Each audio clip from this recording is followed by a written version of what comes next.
Behold, the NES cartridge. A marvel of gaming history. Sleek, compact, and a doorway to countless adventures.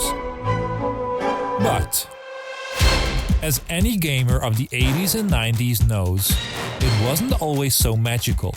Sometimes your grand adventure wouldn't load at all, and the only thing you would see was just a sad, flickering screen. In those desperate moments, a ritual was born.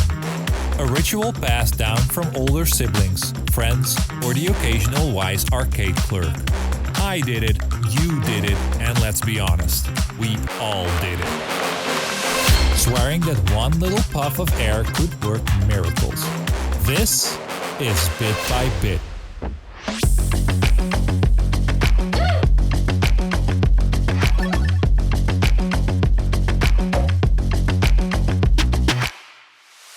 Blowing into game cartridges, an essential ritual for anyone who grew up with an NES, SNES, or N64. Everyone had their own secret technique too.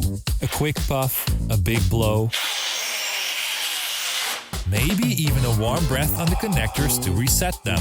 The question is, did it actually do anything? Turns out, science, and maybe some common sense, says no, it didn't. In fact, blowing into the cartridge was more likely to cause problems than solve them. Nintendo cartridges, especially on the NES, had these copper contacts that would slip into the console to establish the connection. Now, sometimes these contacts didn't align just right, and the game wouldn't load. Naturally, people thought dust was the issue, because dust builds up, and blowing seemed like a good solution to clean it out. Thus, the blowing into cartridges myth was born. There, I blew on it.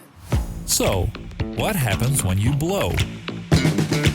You're actually adding tiny particles of moisture from your breath onto those copper contacts.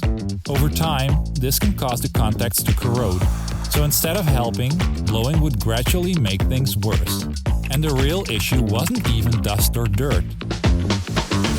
It was a design flaw in the NES itself. These pins would wear out over time and lose their tension, making it harder for the console to read the cartridge.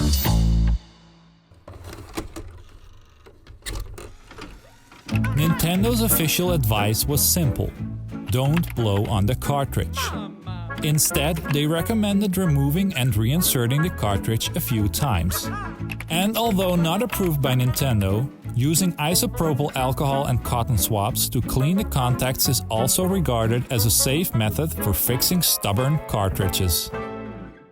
So, if blowing didn't work, why did everyone do it? Call it the placebo effect.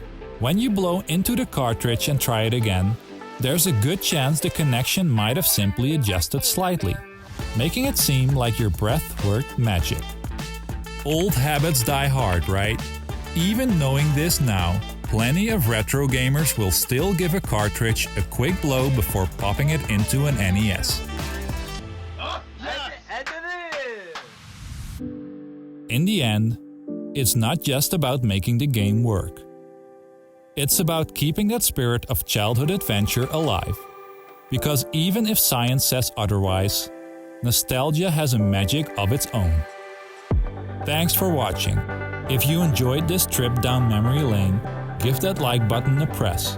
And if you want to keep discovering the stories behind gaming's quirks, don't forget to subscribe to Bit by Bit. See you next time. Keep gaming.